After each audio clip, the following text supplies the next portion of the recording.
അപ്പോൾ എങ്ങനെ ഇന്നൊരു ബീഫ് വെച്ചാലാ? പൊളിക്കാം. ബീഫ് വെക്കുന്ന ആൾ പുറകിലുണ്ടേ. അപ്പോൾ ഇന്ന് നേരെ ബീഫും മേടിച്ചിട്ടുണ്ട് വീട്ടിലോട്ട് പോയി. ഈ വീട്ടിലെ വഴിക്കൊരു ചെറിയ പ്രത്യേകത ഉണ്ട്. വേറെ ഒന്നുമല്ല, മഴക്കാലം ആകുമ്പോഴത്തേക്കും 2 സ്റ്റെപ്പ് വെച്ചാൽ 4 സ്റ്റെപ്പ് തീറ്റിപ്പോയിക്കും. അപ്പോൾ കൊച്ചു വിചാരിക്കണം ഞാൻ ഡാൻസ് കളിക്കണമെന്ന്. അപ്പോൾ അതുകൊണ്ട് ഓരോ കുഴി ചാടുമ്പോഴും ഇവൻ സൂപ്പർ സൂപ്പർ എന്ന് പറയാം. കാര്യം കുഴിയിൽ നിന്ന് മേളോട്ട് കയറുമ്പോൾ ഇവൻ വിചാരിക്കണം ഞാൻ ഡാൻസ് കളിക്കണമെന്ന്. പക്ഷേ സ്പീഡിലല്ല പോണത്, വളരെ സാവധാനം പോണത്.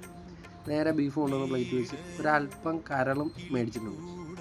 പയ്യെ അരിഞ്ഞ് സെറ്റാക്കി. പുള്ളിക്കാർ പറഞ്ഞാൽ ചെറിയ പീസാക്കിയാണെങ്കിൽ പെട്ടെന്ന് വേഗം. എന്നാൽ പിന്നെ ചെറിയ പീസാക്കിയേക്കാന്ന് വെച്ച്. അപ്പോൾ അതൊക്കെ പയ്യെ അരിഞ്ഞ് സെറ്റാക്കി. അപ്പോൾ പുള്ളിക്കാർ അവിടെ നിന്നുണ്ട് വീട്ടിലെ പച്ചമുളക് സാധനമെല്ലാം അതിനുള്ള സെറ്റപ്പൊക്കെ ആക്കിക്കൊണ്ടിരിക്കുന്നു. ബീഫൊക്കെ അരിഞ്ഞ് ക്ലീനാക്കി സെറ്റാക്കി അതിലോട്ട് വെച്ച്. നമുക്ക് എല്ലാവർക്കും ഞായറാഴ്ച ഇഷ്ടമുള്ളൊരു സാധനമാണ്. അപ്പം നമ്മൾ വെച്ചേക്കണത് ബീഫിൻ്റെ സൂപ്പും കുറച്ച് ബ്രെഡും. വെലീറ്റിൻ്റെ ബ്രെഡാണ് മേടിച്ചേക്കണത്. സംഭവം പൊളിച്ച് അതിനകത്ത് ചൂടൊക്കെ പാറി വരുമ്പോൾ ഞായറാഴ്ച സൂപ്പറാവും. അപ്പോൾ എല്ലാവർക്കും ഒരിക്കൽ കൂടി നല്ലൊരു ഞായറാഴ്ച നേരുന്നു. Okay, bye bye.